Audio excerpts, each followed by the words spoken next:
ఇప్పుడు ఈ ఎవిస్ హాస్పిటల్ని సంప్రదించండి. స్కానింగ్ కూడా ఫ్రీగా చేస్తున్నారు. Avis hospitals.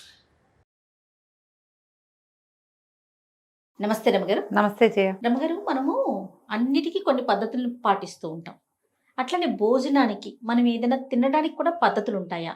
ఇలా తినాలి, ఇలా తినడం వల్ల ఆరోగ్యానికి మంచిది, ఇలా తినడం వల్ల మనకి చెడు జరుగుతుంది. చెడు ఇన్ ద సెన్స్ బాడీకి నేను అనేది అట్లా ఉన్నాయా? బోల్డ్. ఓ కింద కూర్చుని తినాలి జయ అన్నము. తాంతం నేల మీద కూర్చొని తాంతం నేల మీద కూర్చుని మఠం వేసుకుని బాస్పెట్లు వేసుకుని, ఇంకేమంటాము దాన్ని, మఠం వేసుకోవటం బాస్పెట్లు వేసుకోవడం కాకుండా కదా, వేసుకుని కంచం కింద పెట్టుకుని పళ్ళెం ఆ కింద నుంచి తీసుకుని తింటే పొట్ట కరెక్ట్గా నిండుతుంది మోతాదుగా. అటు ఎక్కువగా వెళ్ళిపోదు, ఇటు తక్కువగా ఉండదు. ప్రాంతం శుభ్రంగా ఉంచుకోవటం, అన్నం తినే ముందు ఇల్లు చక్కగా ఊడ్చుకోవటం, మా ప్రాంతం ఎక్కడ కూర్చుంటామో అక్కడ క్లీన్గా ఉంచుకోవటం, కంచాలు శుభ్రంగా కడుక్కోవటం. ఓ పక్కన ఊడుస్తూ ఉంటారు, ఇంకో పక్కన తింటా ఉంటారు. అలాంటివి చేయకూడదు. తెలుస్తుంది. నలుగురు తింటుంటే ముగ్గురు లేచి వెళ్ళిపోవటాలు అలాంటివి చేయకూడదు. బంతిలో నుంచి లేచి వెళ్ళిపోవటాలు అవి చేయకూడదు, అమర్యాద అలాంటివి. ఒకళ్ళు తింటుంటే ఓ పక్క నుంచి కంచాలు తీసేయకూడదు. ఇంట్లో అయినా కూడా జయ, ఇళ్లలో అయినా ఉండాల్సిందే. కలిసి కూర్చుని తినాలి, అందరికీ ఫినిష్ అయ్యేదాకా కూర్చోవాలి. Table manners. ఇంట్లో కాకపోతే బయట ఎలా వస్తుందో నాకు చెప్పు నువ్వు. అంటే బయట ఇప్పుడు అలా కాదు, ఇంట్లో ఒకళ్ళు తింటుంటే ఇంకోళ్ళు లేచి వెళ్ళిపోతున్నారు అనుకో, రేపు ఎక్కడికైనా వెళ్ళినప్పుడు కూడా వాళ్ళు అదే కదా చేస్తారు జయ. టేబుల్ మేనర్స్ నేర్పించద్దా పిల్లలకి? అదే ఫాలో అవుతారంటారు. అంతే. మేము తినేసాక ఇంకెందుకు కూర్చోవటం అనిపిస్తుంది, మా చెయ్యి ఎండిపోతుంది, అలాంటి భావాలు వస్తాయి. అలా కాదు, నలుగురితో కూర్చుని నలుగురితో లేవటం, లేదా ఎవరిదారిని వాళ్ళు తింటే అసలు పాయింటే లేదనుకో. ఇది వరకు కింద కూర్చుని తినేవాళ్ళం, ఇప్పుడు ఈ మోకాళ్ళు వచ్చినాయి, మనకి డైనింగ్ టేబుల్ సంస్కృతి వచ్చి చాలా కాలం అయ్యింది. బ్రేక్ఫాస్ట్ కూడా డైనింగ్ టేబుల్ మీదే. లేవు కదా రమ్మగారు, ఇది వరకు లేవు చేయ. డైనింగ్ టేబుల్ అనేదే లేదు, కింద కూర్చుని తింటమే. వాళ్ళు ఒక ప్లేస్ ఉండేదండి తినడానికి. ఎవరికి వాళ్ళంటే ఇంటిల్లిపాది ఒకే చోట కూర్చునే వాళ్ళం.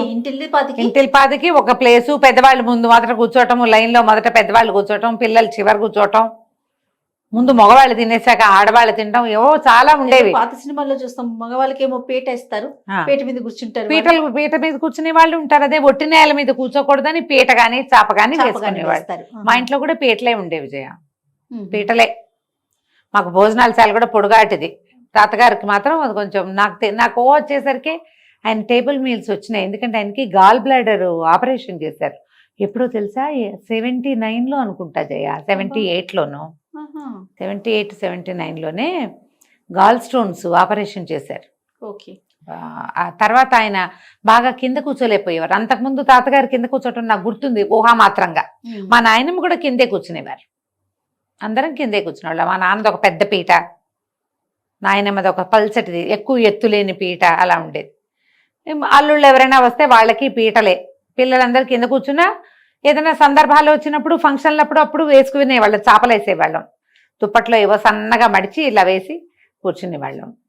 ఇప్పుడంతా కిందే ఉండేది. మరి ఈ కింద కూర్చొని తింటాం. మనలో చాలా మంది మానేశారు, అందరికీ మోకాళ్ళ నొప్పులు వచ్చినాయి, సయాటికాలు వచ్చినాయి, కింద కూర్చొని తినలేము, టైము, ఇవన్నీ ఆలోచించి క్రమంగా డైనింగ్ టేబుల్ సంస్కృతి వచ్చింది. డైనింగ్ టేబుల్ లేని ఇళ్ళు లేవనే చెప్పుకోవాలి. ఇప్పుడు మనం ఎంత చిన్న ఇంట్లో అయినా భోజనానికి ఒక టేబుల్ ఉండటం, ఇది ఏంటంటే కొంత హైజీన్ ఫీలింగ్ కూడా. కింద కూర్చుంటే దుమ్ము ధూళి అవి ఇవి పడతాయి, పైన కూర్చుంటే బాగా అలా ఉండదని ఏవో రకరకాల భావాలనుకో. ఏదైనా కానీ ప్రెగ్నెన్సీల్లో కింద కూర్చోలేక, పెద్దవాళ్ళు మోకాళ్ళ నొప్పులని కింద కూర్చోలేక, ఒక స్టేటస్ సింబల్గా కూడా డైనింగ్ టేబుల్ ఉన్న కాలం కూడా ఉంది. వేసుకునే బట్టల వల్ల కూడా కింద కూర్చోలేకపోవటం.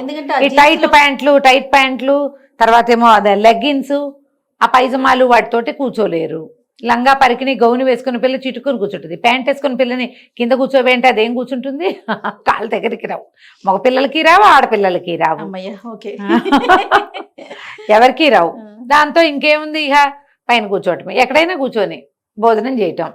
ఈ భోజనానికి మళ్ళీ స్పూన్తో తినచ్చా, చేత్తో తినాలా, అది కూడా ఒక ప్రశ్న. చేత్తో తింటే ఎక్కువ ఆరోగ్యం, స్పూన్తో తింటాం హైజీనే, కానీ పూర్తి సటైటీ రాదేమో అనుకుంటాను జయ. నేను సంతృప్తికరంగా ఉండదని అనిపిస్తుంది. భగవంతుడు చేతులు ఇచ్చాడు చక్కగా, చేత్తోటి మనది ఇలా అలా తుంపుకునేది అది కాదు, కలుపుకునే పదార్థాలు ఎక్కువ మనకి. స్పూన్తో ఆవకాయ అన్నం కలుపుకుంటే ఏం రుచిగా ఉండదు. అన్నంలో ఆవకాయ సీప్ అయితేనే బాగుంటుంది. మీరు ఆలోచించండి, పప్పు కూర ఏదైనా సరే మనం పప్పు అన్నము స్పూన్తో కలిపినప్పుడు కలిసేది వేరు, చేత్తో కలిపినప్పుడు రుచి వేరు, ఎక్కువ కలుస్తుంది. ఇలా అలవాటైతే తినేస్తాం అనుకో జయ, అలవాటైపోయింది కాబట్టి. పిల్లలకైనా రసం అన్నం కానీ సాంబార్ అన్నం చక్క మెత్తగా కొంచెం నెయ్యి వేసి అంత రసం పోసి పెడితే బాగుంటుంది. ఆ మెత్తటి అన్నప్పుడు రుచి అప్పుడు అన్న సారం బయటకు వస్తుంది, అన్నంలో ఉన్న రుచి ఆ మృదుత్వం బయటకు వస్తుంది. సరే ఆ స్పూన్తో తింటారో ఫోర్క్తో తింటారో, కొన్నాళ్ళు పోయాక పుల్లలతోటి వాళ్ళు ఎవరు అదేదో వాళ్ళలాగా చైనీస్ లాగా జపనీస్ లాగా 2 పుల్లలు పట్టుకుని టకటకా తినేస్తారు, ఏదో చేస్తారు. ఏదైనా కానీ అన్నం తినడానికి ఒక ప్రత్యేకమైన ప్లేసు, ఇంట్లో ఎక్కడ పడితే అక్కడ కూర్చుని తినద్దు. సోఫాల మీద, టీవీ ముందు, ఇంకాస్త మాట్లాడితే లోపలికి బెడ్ల మీద, మంచం మీద, సోఫా మీద, తర్వాత టీవీ ముందు అంటే టీవీ ముందు మనం కిందే కూర్చుంటామంటే వేరే కథ. ఒళ్ళో పెట్టుకుని తింటాం, ఇవంతా మంచివి కాదు, ఇదంతా ఆరోగ్యము కాదు, మంచిది కాదు. దీనికి ఒక బేసిక్ పాయింట్ ఒకటి చెప్తాం, ఏమనంటే సైంటిఫిక్ రీజనే చెప్తాం. సాధారణంగా మన ఆహారాలు ఏమిటి, ఇవి ఎక్కువగా అన్నం కదా, కాకపోతే ఇంకేం తింటాం మనం, ఇప్పుడు కొర్రలు అవి వచ్చినాయి, చిరుధాన్యాలు తింటున్నాం, లేకపోతే ఏ చపాతీవో తింటాం కదా. చపాతీ కొంచెం టాలరబుల్గా ఓకే, కానీ దాంట్లో కూడా కూర పప్పు ఉంటాయి కదా. ఇవన్నీ ఉడికిన పదార్థాలు, అవునా. ఇప్పుడు ఈ ఉడికింది, వాళ్ళ అన్నం వండాం మనం, ఇందాక పొద్దున వండాం, మధ్యాహ్నానికి చల్లబడుతుంది, రాత్రికి చల్లారిపోతుంది, రేపొద్దుటికి సర్ది, రేపు సాయంత్రానికి కుళ్ళు, బ్యాక్టీరియా, ఫంగస్. ఇప్పుడు అన్నం అద్భుతం, ఫంగస్ అన్నం మీద వచ్చింది, ఇబ్బంది, అస్సలు పనికిరాంది కదా. ఇప్పుడు నువ్వు ఒళ్ళో పెట్టుకుని అన్నం తింటావు, ఓ డ్రెస్ వేసుకున్నావు, మెతుకులు పడతాయి, అంత మేము శుభ్రంగా తింటామండి మాకు ఆ మాత్రం రాదనుకున్నారా, అలాంటి డైలాగులు బోల్డ్ వస్తాయి. నీకు తెలియకుండానో తెలుసో ఓ మెతుకో ఓ పప్పు దినుసో ఏదో ఒకటి నీ బట్టల మీద ఉండిపోవచ్చు. నువ్వు ఆ చీరో ఆ డ్రెస్సో విప్పి హ్యాంగర్కి తగిలిస్తావు, రేపో ఎల్లుండో వేసుకుంటావు. వేసుకోవా? వేసుకుంటున్నాం కదా, వేసుకుంటాం. మేము శుభ్రంగా ఉంచుకుంటాం, మేము ఉతుకుంటాం, మీలాగా మేము చేయమని నాకు కూడా వేస్తారు సొడ్లు. ఈ మాటలు చెప్పంగానే సొడ్లు వేయకండమ్మా, ఆలోచించండి, బ్రెయిన్ వాడండి. ఇక్కడ ఇలా ఉడికిన పదార్థం ఒంటి మీదకి గనక చేరి అది ఉండిపోతే అది శిలీంధ్రాలకి అంటే ఫంగస్కి కారణం అవుతుంది. ఈ రకమైన ఫంగస్లు ఏ రకమైన ఎలర్జీనైనా కలగజేయచ్చు. అది అన్నం వల్ల వచ్చిన ఫంగస్ అయినా, కూర వల్ల, పప్పు వల్ల, పెరుగు వల్ల, దేనితోటైనా సరే ఒక్కసారి ఫామ్ అయిందంటే ఫంగి, దానితోటి చాలా రకాల సమస్యలు వస్తాయి. అందుకని తిన్న ఏ పదార్థము ఒంటి మీద పడకూడదు. మంచి రూల్ ఏంటంటే ఒళ్ళో పెట్టుకుని తినద్దు, అంతే.